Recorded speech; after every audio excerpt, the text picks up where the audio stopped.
Hello there, nice slice here, coming at you from the Great White North in beautiful British Columbia, Canada.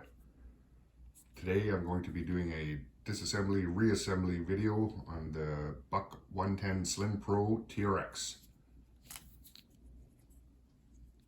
I bought this knife specifically because I'm now able to take it apart for cleaning, maintenance, what have you. I'm going to be using this little Torx driver set I bought at a local hardware store for about $7. And I know that all of these screws and fasteners all use, I don't know if you could read it, the T6. You see that on there? There it is. This side.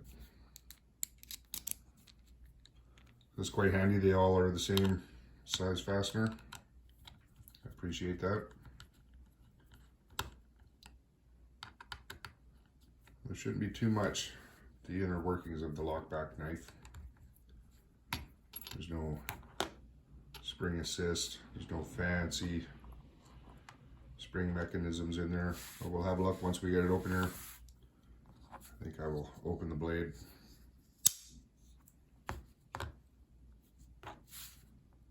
Start with the pivot screw.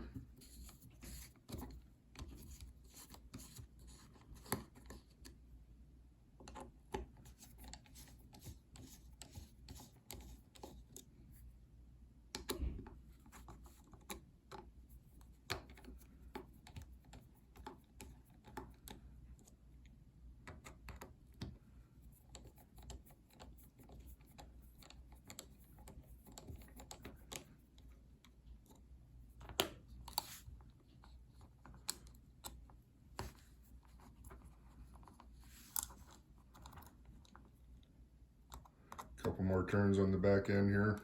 Should be good to go.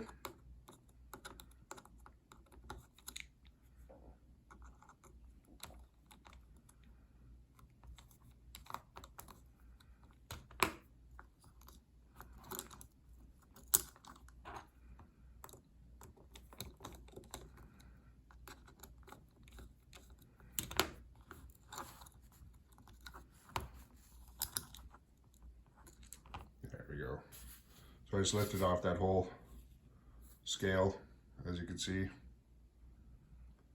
with the screws still in it. And we'll just put that off to the side. And there you have the inner workings of the lock back.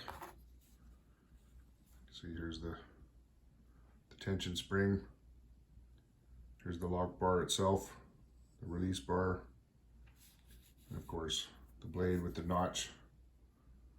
There's the actual locking part there. So yeah, not a lot of parts in that. So I believe I have to push that down, work that, and I should be able to slip this blade right off here. I gotta be very careful. I've cut myself in the process. And there we have the blade. See, there is a bit of a bearing in there.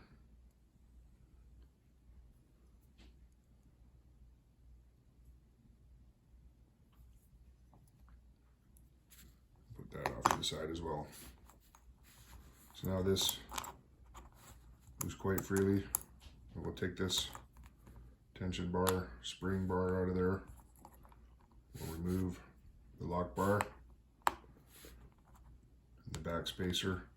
So I just like to point out the back spacer, all the screws came out, that's okay. These ones, yeah, these ones are fairly secure in their spot. I'm going to leave those there. That's the pivot screw with the Buck logo on it.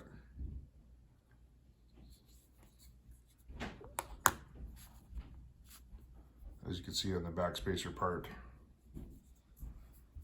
the circle is flat on one side.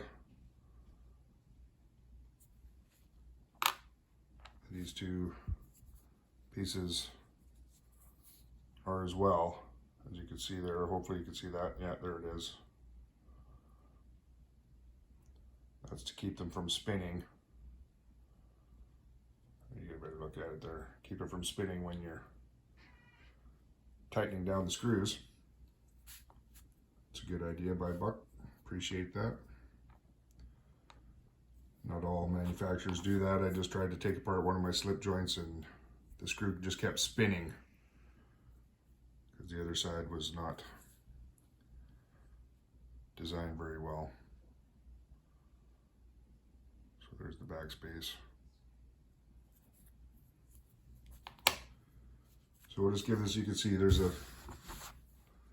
little bit of evidence of the machining that goes on at the factory. We'll just clean that up.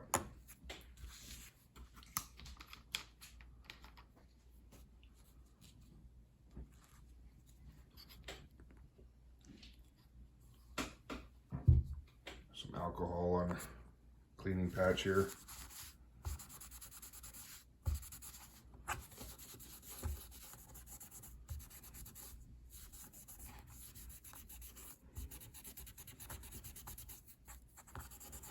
Doing the trick.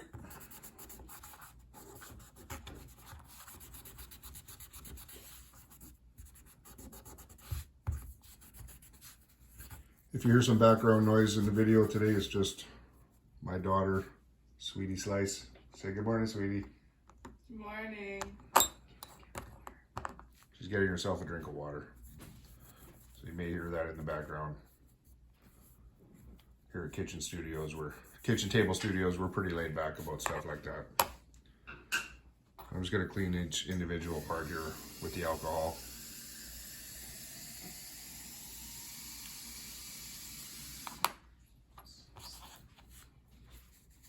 There we go, pretty happy with that. Let's look at the other scale. Oh yeah, as you can see, definitely evidence of the machining going on there. Let's see if we can clean that up a little bit.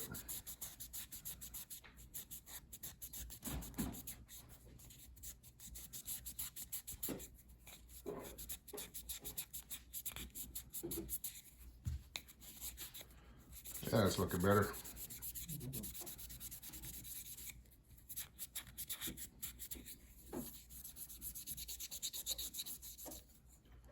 All right. Well, let's do our best to reconstruct this knife.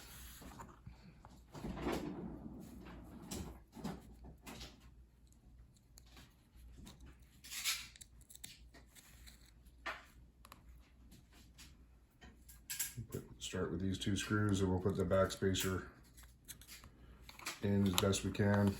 Try to align these so the flat side corresponds with the flat side on the spacer itself. There we go. First shot. Pretty happy with that.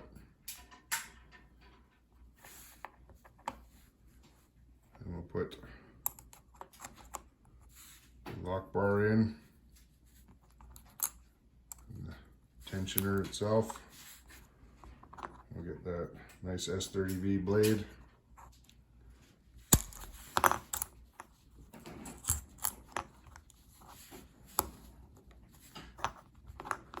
Put that back in place.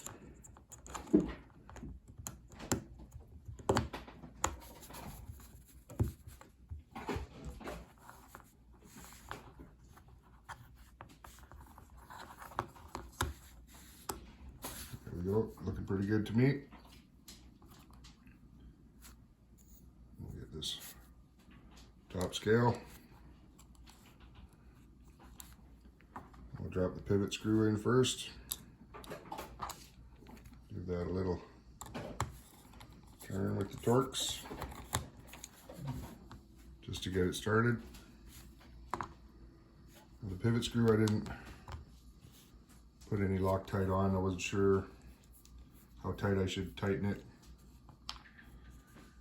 but on these other ones I will definitely put just a touch of the blue Loctite on it.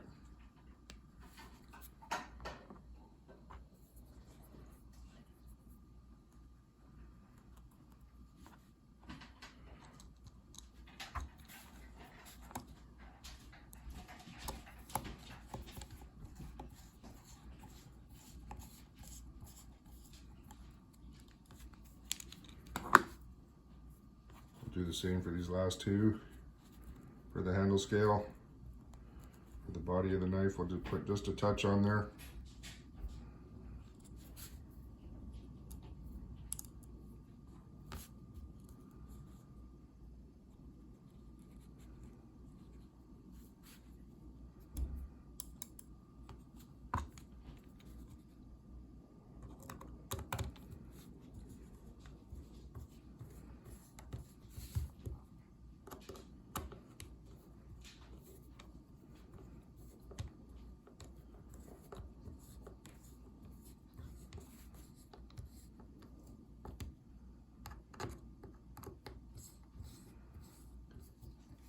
There's where that D shape comes into play there. Allows you to tighten these down without the other part spinning. It's a nice feature. Give this one a little extra turn. Now for pocket clip. These are tiny, tiny screws. I'm just gonna apply a touch, again, just a touch with the blue Loctite on each of these.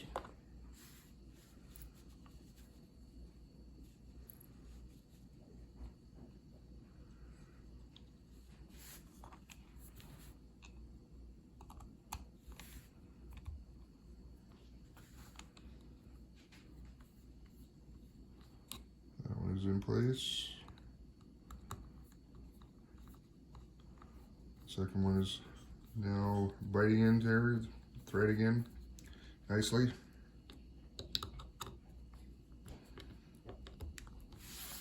All right, let's see how it closes.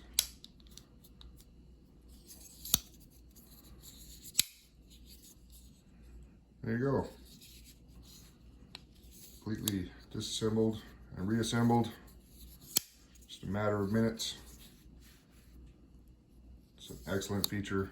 Glad Buck decided to do that with the 110s.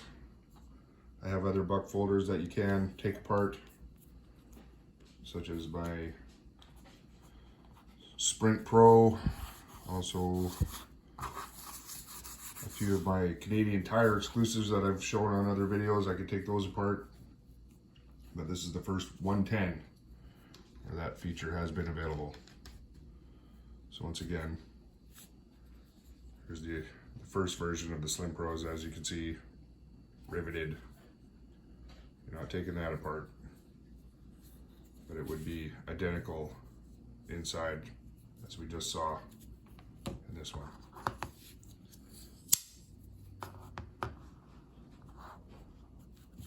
#110 Slim Pro TRX.